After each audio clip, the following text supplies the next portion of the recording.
O Evangelho segundo Mateus. No primeiro vídeo, vimos como Mateus apresentou Jesus como o Messias da linhagem de Davi e como um novo mestre com autoridade como Moisés. E também como Emanuel, que em hebraico significa Deus conosco. Depois que Jesus anunciou e ensinou a chegada do reino de Deus, e depois que ele trouxe o reino para a vida cotidiana do povo de Israel, vimos que Jesus foi aceito por muitos, mas rejeitado por outros, especialmente pelos líderes religiosos de Israel, os fariseus. Então, a grande pergunta é como esse conflito entre Jesus e os líderes de Israel se desenrolará. A próxima grande sessão, capítulos de 14 a 20, explora todas as diferentes expectativas que as pessoas têm sobre o Messias. Então Jesus continua curando pessoas enfermas e 2 vezes ele até milagrosamente fornece comida para as multidões no deserto. Uma é composta de judeus e a outra uma multidão não judia. E esse sinal é muito semelhante àquilo que Moisés fez por Israel no deserto. E assim todas essas pessoas estão empolgadas com Jesus.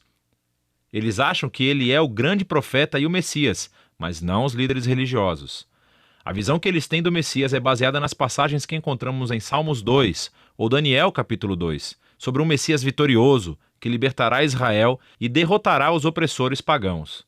E do ponto de vista deles, Jesus é um falso mestre. Ele está blasfemando sobre quem ele é. E então, há histórias aqui sobre eles aumentando sua oposição, tramando um plano para matá-lo. E assim, em resposta, Jesus se retira e começa a ensinar a seus discípulos mais próximos o que significa ser o Messias de Israel, porque ele não é quem as pessoas estão pensando. Então Jesus pergunta a seus discípulos no capítulo 16, quem vocês acham que eu sou? E Pedro dá a resposta certa aparentemente.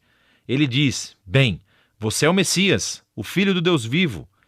Contudo, fica claro que Pedro está pensando em um rei que reinará vitoriosamente através do poder militar.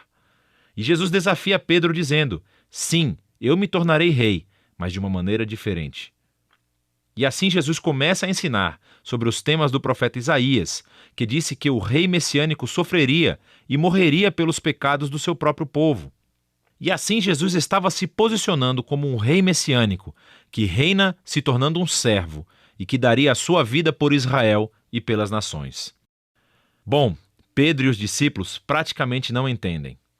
E assim Jesus entra no 4º bloco de ensinamentos, seguido por uma série de ensinamentos depois disso. E estes são todos sobre a natureza do reino invertido messiânico de Jesus, que inverte todos os nossos sistemas de valores. Assim, na comunidade do rei servo, você ganha honra servindo aos outros. E em vez de se vingar, você perdoa e faz o bem aos seus inimigos. E no reino de Jesus, você ganha verdadeira riqueza, dando a sua riqueza aos pobres. Para seguir o Messias servo, você deve se tornar um servo. Na próxima sessão, vemos os 2 reinos entrarem em conflito, o reino de Jesus e o do líder de Israel. Jesus vem a Jerusalém para a Páscoa, cavalgando em um jumento, e as multidões o saúdam como Messias. E Jesus imediatamente marcha para o pátio do templo e cria esse enorme alvoroço que interrompe os sacrifícios diários. Suas ações falam mais alto do que suas palavras aqui. Como rei de Israel, Jesus estava afirmando sua autoridade real sobre o templo, o lugar onde Deus e Israel se reuniam. E na visão de Jesus, o templo foi comprometido pela hipocrisia dos líderes de Israel. E aqui ele está desafiando a autoridade deles e, naturalmente, eles estão profundamente ofendidos. E assim, eles tentam encurralar Jesus e envergonhá-lo no debate público, mas falham. Então eles acabam decidindo que ele deve ser morto. Em resposta, Jesus entrega seu bloco final de ensinamentos. Primeiro ele oferece uma crítica impetuosa aos fariseus e sua hipocrisia. E depois ele chora por Jerusalém e a sua rejeição a Deus e o seu reino. Então Jesus se retira com os discípulos e começa a dizer-lhes o que acontecerá. Ele será executado por esses líderes. Mas ao fazer isso, eles criarão a sua própria morte. Porque, em vez de aceitarem o caminho de Jesus para o reino pacífico, eles tomarão o caminho da revolta contra Roma. E assim Jerusalém e o seu templo serão destruídos. Porém, Jesus diz que este não é o fim da história. Ele será vindicado após a sua morte por sua ressurreição. E um dia ele retornará e estabelecerá o seu reino sobre todas as nações. E assim, enquanto isso, os discípulos precisam ficar alertas e permanecer comprometidos em apenas anunciar Jesus e o seu reino e espalhar as boas novas. E assim, com tudo isso nos ouvidos dos discípulos, a história chega ao clímax. Naquela noite, Jesus chama os discípulos e celebra uma refeição de Páscoa com eles. A Páscoa reconta a história do resgate de Israel da escravidão através da morte do Cordeiro Pascal. E Jesus toma o pão e o vinho desta refeição como novos símbolos, mostrando que a sua morte será um sacrifício que redimiria o seu povo da escravidão, do pecado e do mal. Depois da refeição, Jesus é preso e é levado a julgamento perante o Sinédrio, um conselho de líderes judeus, e eles rejeitam a sua pretensão de ser o Messias. Eles o acusam de blasfêmia contra Deus.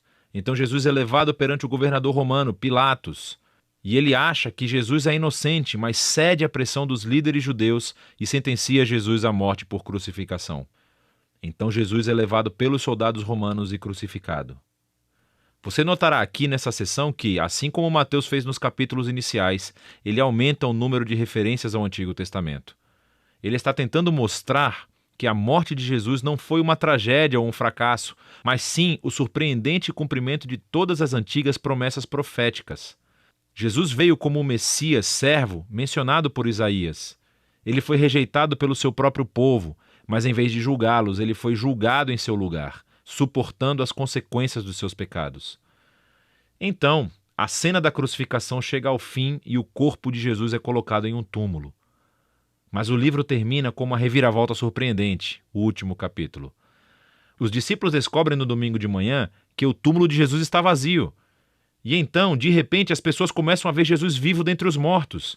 E o livro conclui com Jesus ressuscitado, dando um ensinamento final, chamado a Grande Comissão. Jesus diz que agora ele é o verdadeiro rei do mundo. E assim, ele envia seus discípulos para todas as nações com as boas novas de que Jesus é o Senhor. E que qualquer um pode se unir ao reino sendo batizado e seguindo seus ensinamentos. E ecoando de volta até o seu nome Emanuel, Deus conosco, do capítulo 1, as últimas palavras de Jesus no livro para os seus discípulos são: eu estarei com vocês.